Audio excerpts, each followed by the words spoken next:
Namaste.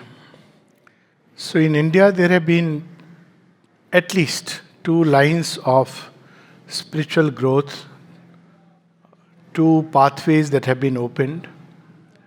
One is that we see in the Vedas, the Upanishads, the Gita, where there are profound truths which are experiences of the sages and seers who went beyond the limiting firmaments of the mind. And the aspirant, a seeker, he was to meditate upon these truths, and by meditating upon these truths, they began to reveal the secret which was within them. So we have Sri Aurobindo's own experience in the Alipur jail, as he used to move between the Goshala, the cowshed, and the place where the jail inmates were working with the hand. He would often recount this verse from the Isha Upanishad. Tatra ko moha ka shoka ekatvam anupashyata. So, when we meditate upon these truths, they are born out of power. They are like capsules. They contain the power of the Rishi and the illumination that he had. Of course, if we understand little bit of the meaning, it's good, it's wonderful. But even without that, just by meditating upon them, the truths began to be revealed. By the force of concentration, the mantra, which was a rhythmic way of capturing in sound symbols this profound truth, it opened the doors. It was like a key, which is so wonderful. If you read through the Upanishads, it is never like sit like this, do this practice. This has come much later, actually, when the original truths of the yoga have fallen down. And one of the first person who did this is Patanjali, where he made Yoga Sutras, which codified. So codification has its advantage, but it has its disadvantage too, because it turns the thing into a little bit of a strict, rigid way. Whereas by the seeking heart, when Sri Aurobindo was asked what is the best idea to meditate upon, this is 1960, before the mother's final arrival, so we must put that qualifier. Later on he would say open to the mother. But he said the best is the one which is given in the Upanishad, that the divine is in all is in the divine, and the divine is the all. So just by meditating upon it, and it is so powerful, just maybe 15 minutes of practice, walking or doing anything, trees, people, objects, to just live with this idea. Because mind is a mediator divinity, that the divine dwells in it. It's very difficult to sustain this kind of intensity of concentration for long in the beginning. But suddenly a door is open, and we are flooded by the divine. So this is what we find in Ashupati's yoga, an equivalent of all these experiences. Of course, in Savitri, anywhere, you pick up a line, an experience, a passage, and if we meditate upon it, it opens the door. But the other line was that in Indian thought we have simply through the form of narrative of someone who has walked the way. So we have the Ramayana, and Shri Krishna speaks of the Gita as his own example, God's own example. And we have the Bhagavad. So people often wonder, how does Bhagavad helps? Very simply, you fall in love with Krishna and you become what you fall in love with. This is the eternal truth. We tend to become whoever we love. So here in Savitri, now the next part that we are going to read, which is about Savitri's story.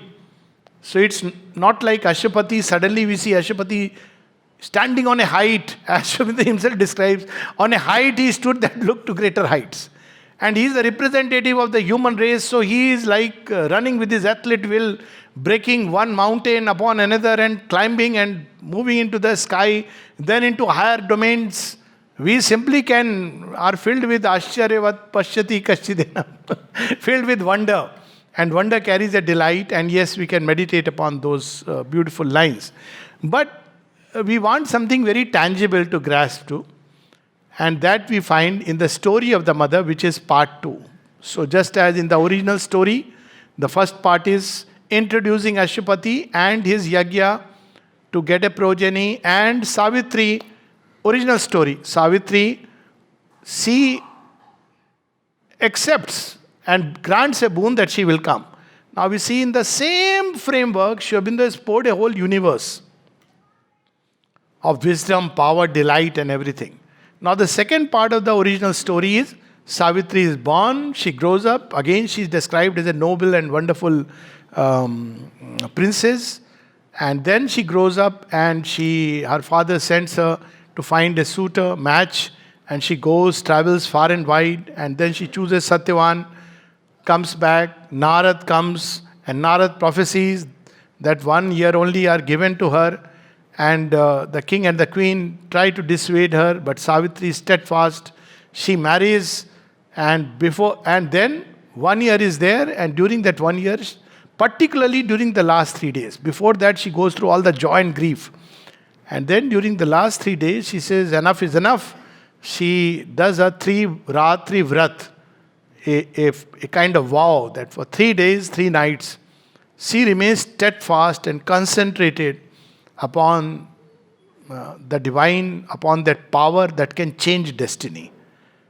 And then, yes, the third part is where death comes, Yama comes, and then they travel together, and there is the change and the return of Satyavan to earth. But that is for the third part. So in the book itself, we have 3 parts. First part we read last time, which ends with Ashupati's tapasya, culminating in asking a boon for earth and mankind. See, this is exactly how Sri Aurobindo's own yoga has proceeded. He said that before the mother's coming, he could help himself, but not the earth, not humanity, because who can run like him? We can't even follow. Suddenly we see that he is going from one peak to another. Such is the rapidity of experiences.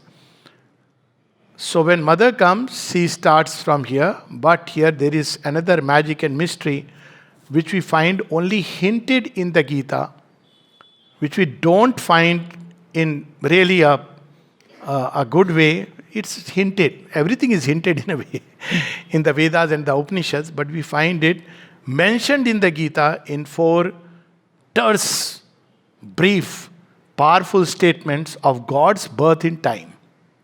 This is something very beautiful. Before that, we have the Purush Sukta who is sacrificing himself. But here, God assumes a human shape. This is something which to the modern mind may sound very strange, because how can infinite assume a finite form? Sri Aurobindo would say, but isn't it happening all the time? Is there really anything which is finite? In truth, it is not. Keep breaking, don't break anything, but if we keep on going deeper and deeper, in any substance, we'll hit atoms, break it into the most infinitesimal part, there is still something to be broken. And behind it, the entire infinite is standing. So actually, this is the truth of everything. The difference is that normally, ordinarily, we as finite beings believe we are finite, live in the sense of the finite, and infinity is appalling to us because it's going beyond the limits. But here, it's a conscious birth, as the Gita says, Sri Krishna says, that Prakartim Swamadhisthaya, I press upon my own nature. Sri Aurobindo says that in God's labor, that coercing my Godhead, I have come down into this sordid earth, ignorant, laboring, grown, mixed the gates of death and birth. So the avatar is someone who consciously, the divine, chooses to squeeze himself into the finite, but doesn't cease to be divine because he is conscious inside. Now in Ashupati, we don't see that. Ashupati's journey is shown that he has arrived at this point having gone through all the human phases. But the Divine Mother, when she is described, we see that right from the childhood, she brings something new in her. So we have in this particular part 2, first is the book of Birth and Quest, which is about the Divine Mother's birth as Savitri, and then she goes on the quest of Satyavan, and then we have a magical book, the book of love. All books are magical, but this is so wonderful a book where Sri Aurobindo describes the destined meeting place in the book of Birth and Quest. We have birth of the flame, birth and childhood of the flame, the flame which is born from the great heights and remembers itself. That's what is described. Then we have the growth of the flame. So how this power she has brought with her grows and begins to express itself through earthly instruments, which begin to adapt and develop to express the great mystery. And then, of course, we have call to the quest where Ashupati has that Akashvani. We had shared this earlier, that, she has to fulfill a mission, send her to find who would be with her. And then we have the quest where Savitri grows through all the different territories, domains, and eventually reaches that point where we see the book of love begins. She reaches the destined meeting place. And Shubindu reminds, there is a place. See, if we look at this world from that point of view, it is so magical. How boring it would be if everything was prefixed and decided. What kind of a play it would be? Imagine you are going, even a very good story or a very good cinema, you can't keep watching twice or thrice because you know the whole story. You won't laugh at any of the things you won't. So there is this unexpectedness of events. But Sri Aurobindo reminds us, behind every unexpected, there is a wisdom that is operating. This world is not built by random bricks of chance. A power beyond our knowings acts, and we are led towards that where things happen. There is suddenly an event which precipitates. So there is the destined meeting place. And then, of course, he introduces us Satyavan. Satyavan is the soul of man. What is that kind of humanity which the Divine Mother most wants to take for as the raw material? This is the mystic marriage, the divine marrying the human.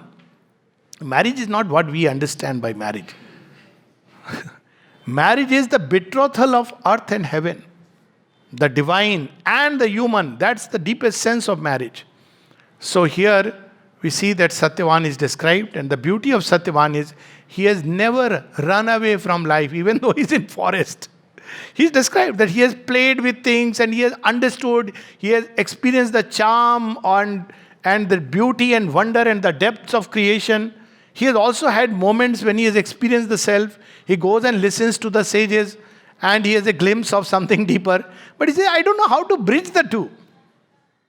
And then, of course, he falls in love.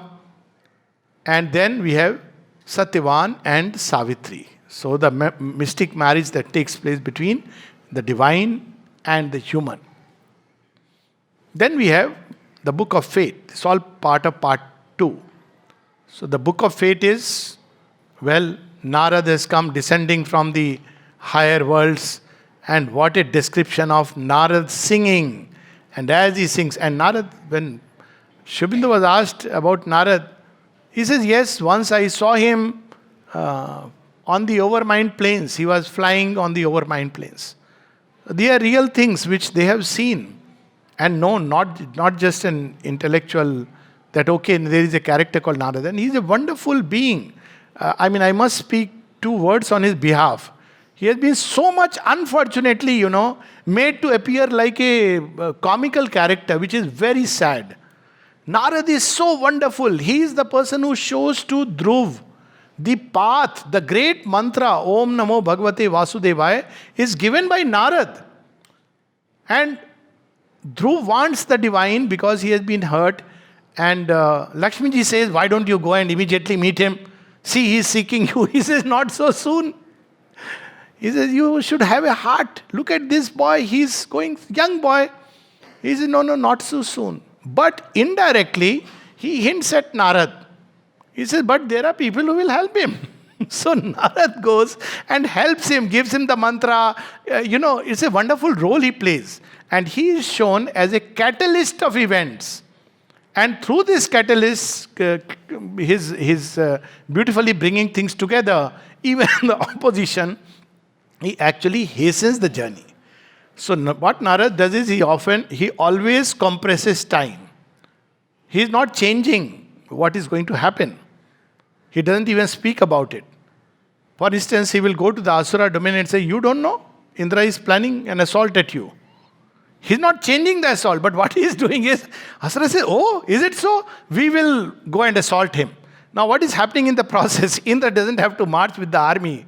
They go and they meet their nemesis, because then they are trying to fight in the domain of the gods.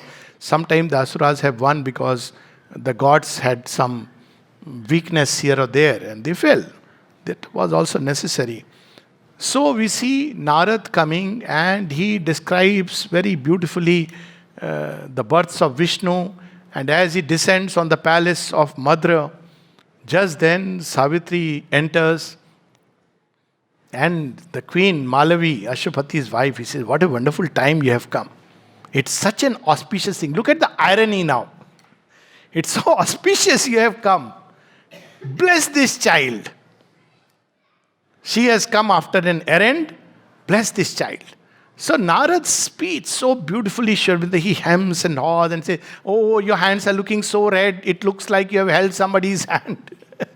You're blushing. It looks like you have had set your eyes on the gods. Something has happened, something very beautiful." He is not saying, "I know you have had a mystic, secret marriage Gandharva." He knows it. But he doesn't say like that. See, there is a beauty and joy in how we communicate. This is what is Satyam Vada, Priyam Vada. Say it with beauty and finish. Narad's speech is amazing. Except for saying that I know that you have met Satyavan and both of you have got secretly married in the groups. He says everything else. And then, she says that, "Well, Father, I have chosen. I have done what you have sent me for. And very few words I have chosen. It is done. Father and King, I have carried out your will. It is chosen. I have chosen. It is done." So the queen says, "Narad, so wonderful she has chosen. Give the blessings." Now it's a difficult time because you can see only one ear. So Narad starts, he starts saying, ultimately everything is good. This is life. Life brings its own share of joy and sorrows. He is beating around the bush. He is not simply saying, "I bless you with a happy, prosperous life." So he says, anyways, they are both wonderful people. It's all right. Whatever happens is good. So now the queen is alarmed that something he is concealing. So she says, "Tell me more. Something you are holding back." So Narad says, "Why should I reveal the full truth? Human beings cannot see. What is the use of telling the future? Future should not be told." But meanwhile, Ashwapati is a yogi, so he sees the darkness chased away by the light. So he tries to comfort the queen. He says, "If this is all is surely well. If there is more, all will still be well." So he tries to tell her, don't ask more. It's okay. Everything is good because he has seen his own way. But the queen says, there is a dubious clause in Narad's sentences. If doom could forever leave the child or leave the human. And then she says, no, you must tell me. So then Narad has to disclose the truth. So after much running around, first he describes. See, there also, we normally describe the dark side. Good news or bad news. So first the good news. He says, the person whom Savitri has chosen, he's the rarest of jewels upon earth. You don't find such people. Even heaven would envy that there is somebody on earth who is greater than the gods. All these wonderful description. He says, there's only one problem. So nicely, only one problem. That if only he could be given more life, but this day returning, Satyavan must die. Now this sentence falls like something. So Queen's natural reaction is, she calls Savitri, says, "Go back, change the man." Nothing has happened. You're not married, go and change. I respect your choice. See, those were the days when we respected the choice. I respect your choice. This was the wide liberal ground on which Indian civilization stood. But the choice should not be just made by the desired self, but by something deeper. I respect the choice, but not this. This death has made this. This wonderful plant is gardened by death. I don't want that. And then we have this, the heroic epic of, role of Savitri. This is something very beautiful, because in every epic, we find the masculine element is prominent, the feminine is behind. Ramayana is all about Rama, Sita is there, but often, unfortunately, many of the people who portray as a weak character, how can somebody be a weak character who can live alone without bitterness, have the courage to face life, bring two of her children whose father is not known, rather one child and then the other, but that's different details of the story, and brings them up into beautiful, strong prince. Can anyone say she is weak? Who lives in the Asura kingdom but is not lured nor afraid. But she's still in the background. It's largely around Rama. Rama samana prabhu nahi kahu. Similarly, we see in Bhagavad, Radha, only there are passages where Uddhav goes and he tries to tell Radha, you are mad. You are saying Krishna, Krishna, Krishna is not here. He says, oh, is it? Krishna is gone away. You are giving news to me. Don't you know? He says, see, look around you. And then Uddhav is chastened because he sees Krishna everywhere. So then he understands that I had come to teach, but actually Krishna had humbled me. I had come to learn bhakti. So then we have in the Bhagavad, Radha is behind. Draupadi is shown as a character, wonderful. You know, even the Bhima shakes before Draupadi. Once when Kichak is being, trying to become amorous unduly. So Draupadi goes and wakes up Bhim and says, how dare you sleep like this in the kitchen? When Draupadi is going through this humiliation, Bhim gets up and starts shaking. He's nervous. He says, how can you do this? And you call yourself child of Pandu and the mighty Bhim? This is unbecoming of you. If you read that phrase. And then Bhima is aroused and we know what follows next. So she is a heroine. She is Kali's avatar. But again, she is in the background. Christ, we know people don't even speak about Mary of Magdalene, who was the strength behind him, who traveled with him, took him around. With Buddha, there is a passing mention of Sujata. Now they have a temple dedicated to Sujata in Bodh Gaya. So the feminine was always there, but behind. Now Sri Aurobindo, suddenly we see, says times are changing. It is the age of the feminine, setting the balance right. So better be careful. Hasn't it happened? Isn't it the age of feminine? We can see it last 30, 40 years, how things have changed. Why? Because Sri Aurobindo changed it. This is true in one of the stories also. When a lady asked Sri Aurobindo, Jaya Devi, you don't know how difficult it is for a woman to travel. I have come all the way from Calcutta with so much difficulty. I wanted to go to Rameshwaram. Now I am here. So Sri Aurobindo says, why don't you go to Rameshwaram? I have seen the living Rameshwar. Why should I go there? But next life, don't make me a woman. Because you have no idea how much difficult it is. What all I have to say to come here. Sri Aurobindo says, don't worry, I am changing the world. See, this is becoming of the divine. He's not saying, okay, I'll change your destiny, you will become a man next life. He's saying, I am changing the world. This is the power. So Savitri, when she is told, she says, I will change fate. This is the heroine of Sri Aurobindo. And for a change, we have a feminine as the heroic character. Once I have chosen, I choose not again. Once my heart has chosen, it chooses not again. It is written in the book of destiny, book of the gods. So she says, if death comes, I know how to follow. But I know this is not all my fate. It has so magical lines, powerful lines. And then we see in Book of Fate, Queen says, what shall I tell my daughter? See, that time also daughters had their rebellion. Nachiketa, rebel boy, 9-year-old. So daughter, rebellion. She says, I am going to do what I have decided to do. And Queen says, look at my daughter. Of her own choice, she is doing this. Say something, explain something, why this is so. And then we have a wonderful unraveling of the secrets of destiny. As never before done. I can say this with at least genuineness, having read all that has been written on fate in the different books. That nowhere we find such a deep understanding of such a complex subject from every side. And so, ultimately, they say, okay, fine. So she goes, gets married, and Sri Aurobindo describes all this in great detail, that the king, he goes with the party, and then they have to come back, they part with grief, they know what's going to happen. But Savitri is told, don't tell anyone. So now look at the feminine strength that nobody knows in that household what is going to come. She has to face this.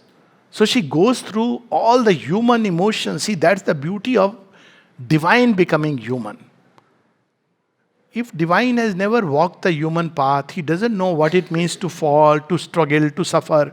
How can he guide us? If he tells her, I have this problem, he'll say, do meditation, come out, you'll be fine. If we say we have pain, he will say, it's all an illusion. So he goes through the human struggle. So Savitri is shown in that Canto 1 of the book of Yoga, book 7, going through this grief and joy. She loves Satyavan and Satyavan loves her. And yet, she knows and he does not that there is just one more year and he's going to die. Now she has to take the challenge of fate. And that's where yoga steps in. The highest utility of yoga is not just individual freedom from ignorance. That's okay, that's the minimum. It's not even union with the divine and lay. That's okay, that can be an individual goal. But to change the ways of earthly life. What is fate? Fate is nothing but a play of the forces that weave events and circumstances and our inner journey, the challenges, the difficulties. That's what fate is about. So it is such a complex web that you can't change it. You may propitiate Sunny Devta, Rahu is waiting round the corner. And if you try to please Rahul, Mangal may say, oh, you didn't care about me? And if you try to do Mangal, then Hanumanji says, this is my day. You call me. And you try to please this God. That's why in the Vedas it's called a zigzag of the gods. So, it described in the Vedas, when the rishis went beyond a certain level, the gods who had helped, they obstruct the path. And that there is a whole colloquy of Rishi Agast telling Indra, you give me the way. He said, let me see whether you are ready or not. So we see that Savitri takes this challenge. When there is a challenge, now she says, okay, I will take the challenge of destiny. But she knows that this cannot be done by any outer means or aid, either from a human being or from the gods. This can only be done if I join with the Supreme. And it is shown, her purpose is to change destiny. This is the difference between avatar and what are conventionally called as gurus and masters. They stand above fate and they teach us how to come out. But the divine as avatar goes under the harrows of fate to change the law. So she comes to change the law. Mother says that repeatedly, she speaks about it. I have come to change the law, because they kept telling her, but this is the law. And she says, I have come to change the law. That's why she allows this freedom that we find difficult to understand. And then we see a beautiful unfolding of the yoga. And this is where how we have to, our practice, not like sit like this, do this mantra, but the essence of the practice. She finds that this change can only be, but for this high spiritual change to be, the heavenly Psyche must put off her veil. First step is to discover our own soul and step into common nature's crowded rooms and rule our thoughts and life and acts. Now when Savitri hears this, knows this, that she has to realize her soul first. Now normally we say you have to sit in asana. So people ask, which asana? Padmasana, Sukhasana, Tadasana, standing, which asana? The asana is described beautifully in these three words. Obedient to a high command, she sat. It doesn't matter where she sat. The words sat and stand, they have different connotations. Stand also means, would you stand up for this cause? Stand. Sthiti, it says sthiti. Obedient to a high command, she sat. Life and death were passing incidents. That should be the state of the yogin, that is not distracted by what's happening in the world. That time it is this and this alone, obstructing with their view her sight. They come, and if we get dragged into it, we delay the goal. I wouldn't say miss the goal eventually, Whoever has taken the turn will arrive, but we delay the goal if we get distracted. So time for the yogin, there is no other goal except joining with the divine and manifesting the divine in Sri Aurobindo's yoga. All other things, however beautiful and high, they are even the greatest of ideals, is a distraction. So Savitri sits and says, I'll realize my soul. And it's so beautifully described. There's an image in the Purana. See how, as I said, many streams join, of Shankaracharya meditating on the dead body of Ubhay Bharati. Here it is described in this way. Then Savitri by her doomed husband sat. He is sleeping. She is sitting by the side of her doomed husband. But now she is untouched. And it's all raining and she is waiting. I must realize my soul. And then she enters into the inner countries. Now Ashupati's yoga is climbing beyond the mind's one peak to another. Savitri's yoga is entering into the greater and greater depths. So all the difficulties, all the possibilities, all the dangers, the charm, where we can stop, intermediate zones and the mental worlds, she doesn't stop at any halfway home. And then of course she encounters the three Madonnas. In fact, she can stop there because it is so tempting. And then she asks one of the gods who are emerging from her, do you know my soul? I am looking for my soul. And they say, yes, we are coming from your soul. But what is the path? It says, follow the world's winding highways to its source. Anything in life, take it to its last point. You will discover the divine. And she says, there, trod by a few wounded pilgrim feet. How you will know that somebody has realized the divine? There is something in Hindustani. Okay. It is, how will you realize? It says, आँख में आंसू होंगे और पाँव में छाला होगा. His eyes will be brimming with tears, both tears of longing, tears of joy. But on his feet, if you see closely, you will see chala. You can't reach there just like that. So that's why in India you have to leave the shoes outside. Then walk up to the pav mein chala hoga. So then, she goes deeper. Then she encounters the three triple soul forces, which are the three forces of nature, which we call as Trigunatmak Prakriti, Tamogun, Rajogun, Satyagun, and of course these Trigunatmak Prakriti comes from the same great goddess, heads. From there they have come. That's how it is described, that Brahma is Rajogun and Vishnu is Satyagun and Shiva is Tamogun. They have their origin in the gods and goddess. They are powers of the gods. But in human self also they reside, and here they look like they take this form in the surface nature. But she dives deeper and finds their origin. But she also sees these powers of the divine which are given to man to grow, how the ego usurps them and turns them into its opposite. This also she sees. And then she goes still deeper, and then we have the finding of the soul. Beautiful canto, full of lovely images and profound truths, and she joins the soul. Now what happens when you unite with the soul? That's when in this yoga, spontaneously the kundalini, all the centers, they begin to open. Why? Because under the pressure, you want to serve the divine, they have to open. Because you can't do the divine work with this narrow, limited, small instrument. So all the gods come into play. Okay, fine. So the mind will open to that light which is beyond the beyond. The heart will open to a vast universal love. Life will open to infinite source of luminous force, the original power that life is meant to be, and the body itself will open to the touch of the divine. So this is how we see all the opening of these centers after realizing the soul, knowing her mission. And so these centers open, beautiful description. In Shobindo's yoga, they open from above downwards. So it is described in that way, from the above to the Muladhar and not from Muladhar to Sahasrar. Because Muladhar to Sahasrar is obviously a dangerous process. First the army of light, and then you enter into the darkest corners. So after this, would yoga stop? She has realized this state. She has gone beyond the idea of death.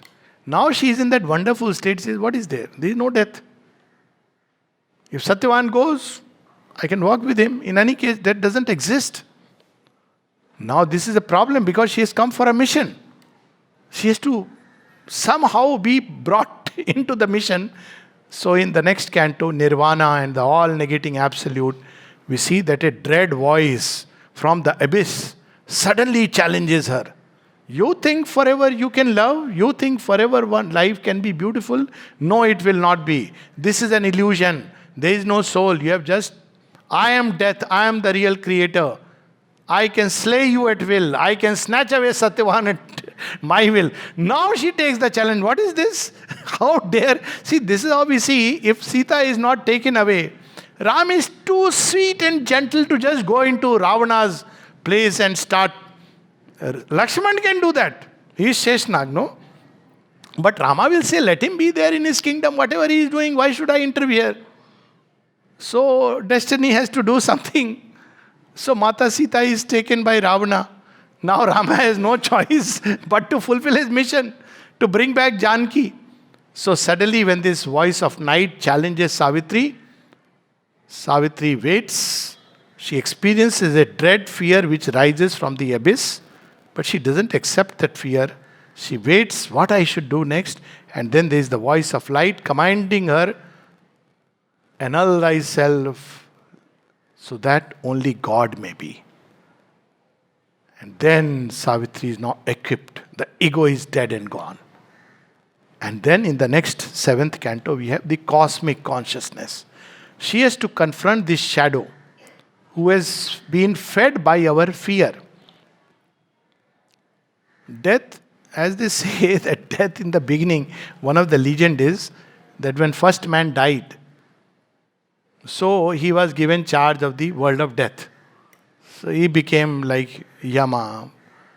And then our fears kept feeding him. So death has become very fat. Why? Because we have fed that fellow. So Savitri is to confront this fellow who has been fed by all the suggestion from everyone that whoever is born must die. Savitri takes the challenge. But for that she has to grow vaster than death. So she discovered the cosmic consciousness, beautiful description, where she becomes all that is, not only transcendent, universal, every atom and particle and rose, in blooming of the rose, in the light of the sun, everything she discovers herself. And now she is armed to take the challenge of destiny, cosmic consciousness. So we have in Aurobindo Yoga these 3 steps. First is discovery of the individual soul, indispensable step. Second is universalization, where the consciousness is no more confined to the cage of the ego. Normally we think this is me.